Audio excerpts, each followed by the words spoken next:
नमस्कार मित्रांनो, मी प्रतीक. सन 2023च्या खरीप हंगामातील कापूस व सोयाबीन उत्पादक शेतकऱ्यांना अर्थसंकल्प केलेल्या घोषणाप्रमाणे प्रति हेक्टरी 5,000 रुपये अर्थसहाय्य देण्याचा निर्णय कृषी विभागाने घेतल्याची माहिती कृषी मंत्री धनंजय मुंडे यांनी दिलेली आहे.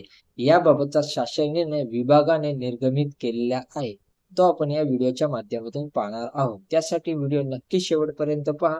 महत्वपूर्ण माहिती आहे आणि चॅनलवरती नवीन आला असाल तर चॅनलला सबस्क्राईब करा. असेच नवनवीन अपडेट तुम्हाला मिळत राहतील. चला तर व्हिडिओ सुरू करूया.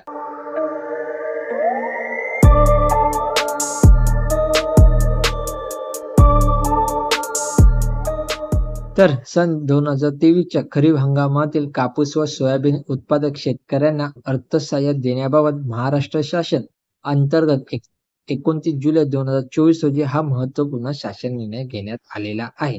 ठीक आहे, यामध्ये आपण थोडक्यात पाहून घेऊया. तर सर्वप्रथम राज्यातील सन 2023च्या खरीप हंगामातील कापूस व सोयाबीन उत्पादक शेतकऱ्यांना 0.2 हेक्टरपेक्षा कमी क्षेत्रासाठी सरसकट 1,000 रुपये आणि 0.2 हेक्टरपेक्षा जास्त क्षेत्रासाठी त्यांच्या क्षेत्रानुसार प्रति हेक्टरी 5,000 रुपये अर्थसहाय्य मंजुरी देण्यास मान्यता देण्यात येत आहे. ठीक आहे, तर अर्थसहाय्य अदा करण्याकरता कापूस उत्पादक शेतकऱ्यांसाठी 1,500 कोटी आणि सोयाबीन उत्पादक शेतकऱ्यांसाठी 2,500 कोटी म्हणजे एकूण 4,100 कोटी इतका खर्च मान्यता सरकारने दिलेली आहे. सदर खर्च कापूस, सोयाबीन व इतर तेलबिया उत्पादक शेतकऱ्यांच्या उत्पादकता वाढ व मूल्य साखळी वाढ विशेष कृती योजनेच्या निकषास मान्यता देण्यात आलेली आहे.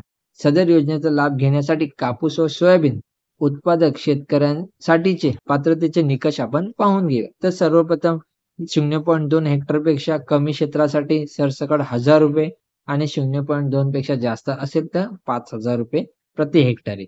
दुसरा आहे राज्यातील ज्या कापूस व सोयाबीन उत्पादक शेतकऱ्यांची सन 2023च्या खरीप हंगामामध्ये ई पीक पाहणी ऍप पोर्टलद्वारे कापूस व सोयाबीन लागवडीची नोंद केलेली आहे असे नोंदणीकृत शेतकरीच अर्थसहाय्याकरिता पात्र राहणार आहे. जर तुम्ही ते नोंद केलेली असेल ऍप्लिकेशन किंवा पोर्टलवरती तरच तुम्हाला याचा लाभ दिला जाणार आहे. तिसरा आहे ई पीक पाहणी ऍप पोर्टलवर व नोंद असलेल्या क्षेत्रानुसार व त्याचप्रमाणे परिगणन करून अर्थसहाय्य अनुज्ञेय राहील.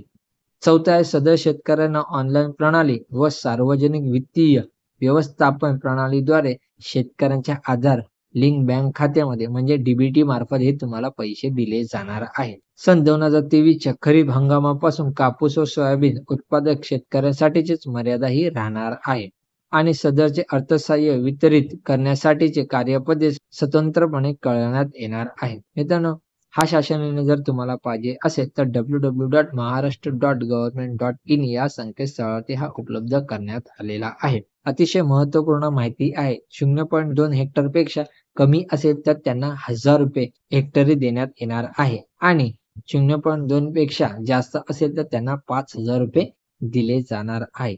तुमच्या शेतकरी मित्रांपर्यंत ही नक्की माहिती शेअर करा. धन्यवाद.